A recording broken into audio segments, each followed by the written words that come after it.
दिल्ली का एक अजीब और रहस्यमयी हिस्सा, जहां दिन के उजाले में भी एक डरावनी खामोशी होती है।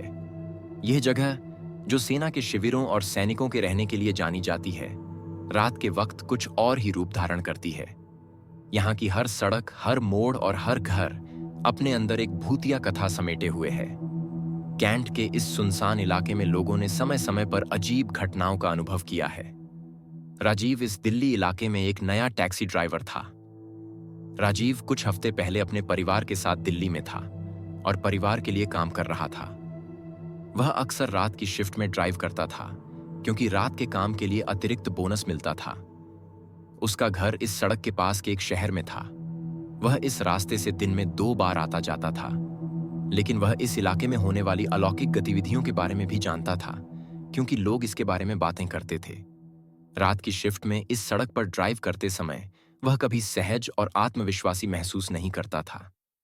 लेकिन जब से उसने कुछ भी संदिग्ध नहीं देखा था, इस वजह से वह इस इलाके की डरावनी कहानियों के बारे में थोड़ा निडर हो गया था। लेकिन एक दिन जब वह किसी को ड्रॉप करके वापस आ रहा था, तो उसकी गाड़ी से अनजाने में एक बिल्ली टकरा गई। बिल्ली अचानक एक झाड़ी से कूदकर सड़क पर आ गई और उसके सामने बैठ गई।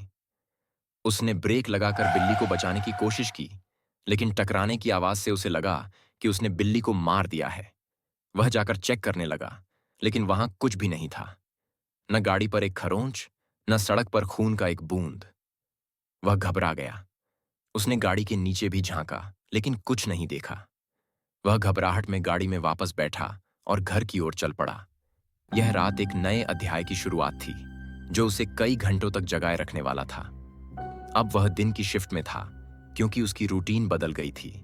लेकिन रात के अंधेरे में राजीव कुछ दिन पहले महसूस कर चुका था, एक ऐसा भय जो उसकी जिंदगी के हर कदम को प्रभावित करने वाला था।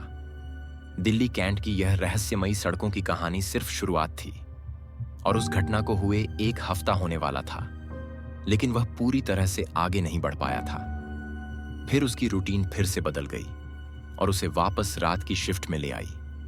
दिल्ली की सड़कों पर रात का समय बहुत अजीब और डरावना होता था, खासकर दिल्ली कैंट और उसके आसपास के सुनसान इलाकों में। यह इलाका दिन के समय भी शांत रहता था, लेकिन रात के समय उस पर एक घना सन्नाटा छा जाता था।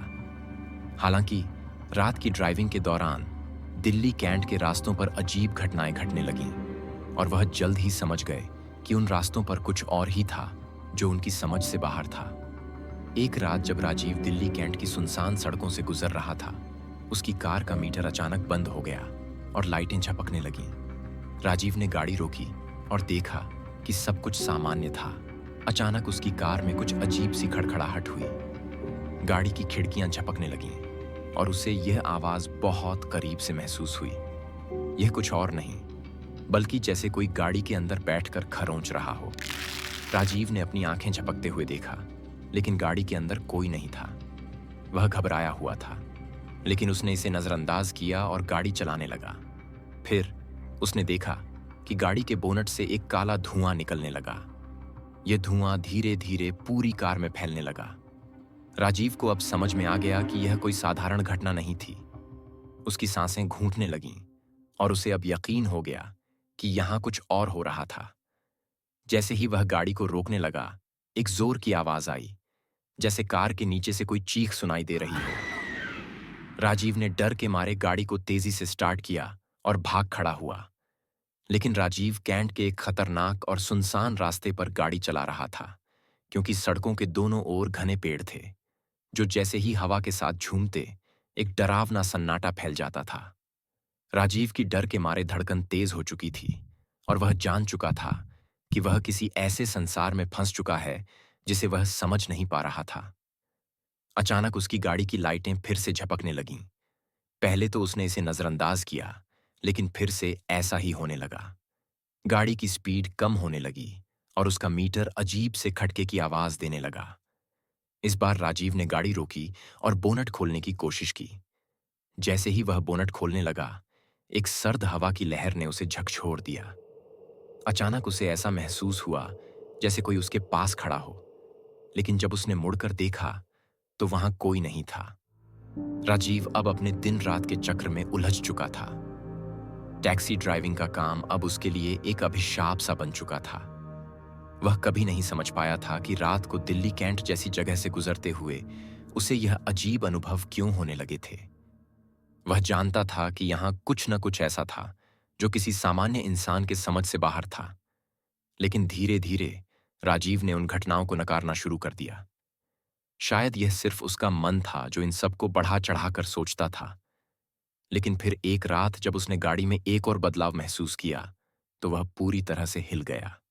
दिल में एक अजीब सी घबराहट के साथ राजीव ने गाड़ी को फिर से स्टार्ट किया और उसने सोचा, बस ये सब मेरी दिमागी खामोशी है। लेकिन गाड़ी के चलने के दौरान उसने देखा कि उसकी पिछली सीट पर कोई बैठा है। यह दृश्य ऐसा था जैसे कोई छाया बैठी हो, लेकिन शारीरिक रूप से वह पूरी तरह से न दिख रही थी। राजीव ने पीछे मुड़कर देखा, लेकिन कुछ नहीं था। वह फिर से अपनी आंखों को झपकाकर आगे बढ़ने लगा, लेकिन इस बार वह पूरी तरह से डर चुका था। एक ऐसा डर जो उसके शरीर के हड्डियों में समा चुका था। तभी गाड़ी के इंजन में एक गड़गड़ाहट हुई और एक पल में वह अपनी सीट से कटा सा महसूस होने लगा। गाड़ी की खिड़कियां अचानक झपकने लगीं। राजीव ने महसूस किया कि जैसे कोई ताकत उसकी गाड़ी को नियंत्रित कर रही हो। अब वह खुद को पूरी तरह से बेबस महसूस कर रहा था। तभी अचानक एक तेज चीख सुनाई दी।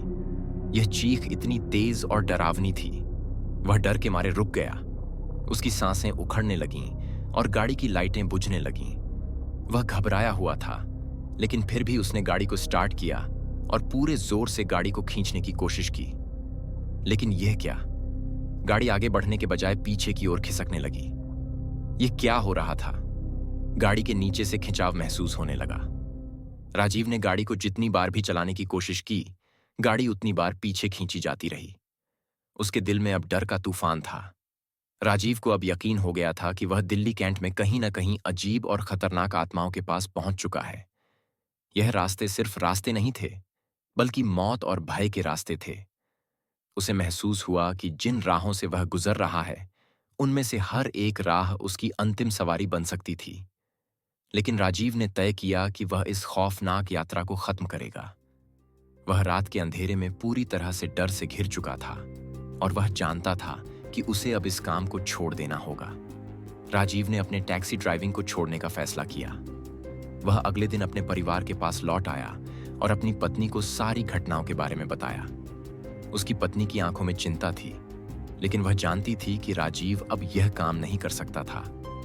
उसने राजीव को समझाया, राजीव, यह सही समय है कि तुम इस काम को छोड़ दो। राजीव ने तय किया कि वह अब रातों में टैक्सी नहीं चलाएगा, लेकिन उसके अंदर एक अजीब सा खौफ भी था, जैसे वह कहीं न कहीं उन अजीब घटनाओं का सामना करने से बचने के लिए इस काम से दूर जा रहा हो। उसने ऑफिस में काम ढूंढने की कोशिश की और किसी तरह उसे एक छोटे से सप्लाई कंपनी में काम मिल गया। यह नई नौकरी उसके लिए बहुत अच्छी थी, क्योंकि वह केवल 8 घंटे काम करता था और उसकी नौकरी शाम 5 बजे तक खत्म हो जाती थी, जिससे वह रात शुरू होने से पहले ही घर पहुंच जाता था, क्योंकि इस सड़क का डरावना पहलू केवल रात में ही दिखाई देता था। दिन के समय में इस सड़क पर कभी कोई समस्या नहीं होती थी, लेकिन जितना वह अपने नए जीवन में आगे बढ़ने की कोशिश करता, उतना ही उस डर का साया उसके पीछे आता। उसने उस घटना से उबरने के लिए एक नौकरी ढूंढी, लेकिन यह उतना आसान नहीं था जितना उसने सोचा था, क्योंकि जिस रास्ते पर वह यात्रा कर रहा था और जिन भूतिया गतिविधियों का सामना कर रहा था, वही रास्ता उसके घर और परिवार तक पहुंचता था। यह रास्ता ही उसके घर का एकमात्र रास्ता था, जो उसके लिए एक दुह स्वप्न बन चुका था। उसने यह घर इसलिए खरीदा था क्योंकि यह बहुत सस्ता था, उसके बजट में था और बिल्कुल वैसा था जैसा वह चाहता था। लेकिन जैसा कि कहते हैं, हर सस्ती चीज में कोई ना कोई खामी होती है। उसके पास और कोई विकल्प नहीं था। उसे इस रास्ते पर हर दिन 2 बार यात्रा करनी ही थी, और अब यही रास्ता उसकी जिंदगी का सबसे बड़ा समस्या बन चुका था, जिसने उसकी जिंदगी को और भी बुरा बना दिया था। एक दिन राजीव ने अपने सहकर्मी रमेश को उस डरावनी सड़क के बारे में बात करते देखा। इसलिए उसने सोचा कि रमेश से बात करके और अपने पिछले अनुभवों को साझा करके वह इस परेशानी से उबर सकता है। फिर उसने रमेश से ऑफिस के बाद मिलने के लिए कहा और उसे उन सभी अलौकिक गतिविधियों के बारे में बताया जिनके कारण उसने टैक्सी ड्राइविंग की नौकरी छोड़कर ऑफिस की नौकरी ज्वाइन कर ली थी।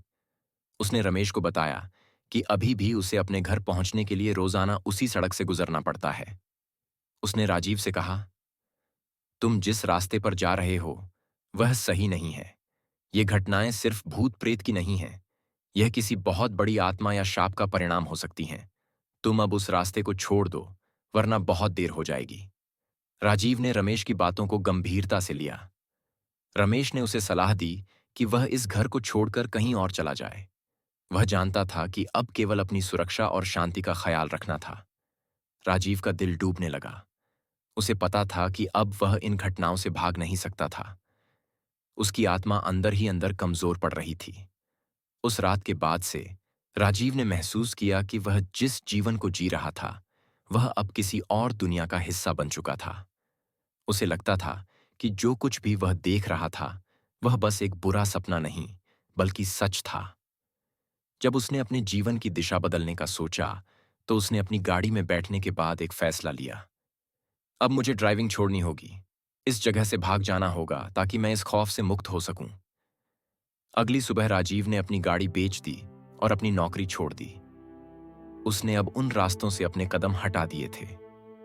अब वह एक सामान्य जीवन जीने की कोशिश कर रहा था, लेकिन उन अजीब घटनाओं और उसकी यादों ने उसे पूरी तरह से बदल दिया था। राजीव ने एक फैसला ले लिया और अपने परिवार के साथ इस भूतहा इलाके को छोड़कर शांति से रहने के लिए तैयार हो गया। वह कुछ दिनों के लिए रिश्तेदारों के घर गया ताकि नए इलाके में एक नया घर ढूंढ सके। उसकी रातें अब फिर से शांत थीं, लेकिन वह जानता था कि जो डर उसकी आत्मा में समा चुका था वह कभी उसे छोड़ने वाला नहीं था। उसने तय किया था कि अब वह अपनी नई जिंदगी में कभी भी इन खौफनाक रास्तों पर नहीं लौटेगा। तो यह हमारी आज की कहानी थी। अगर आपकी कोई भूतिया या डरावनी कहानी हो तो कृपया हमें डिस्क्रिप्शन में दिए गए ईमेल पर भेजें। अगर आपको हमारी कहानी पसंद आई हो तो कृपया लाइक, शेयर और चैनल को सब्सक्राइब करें।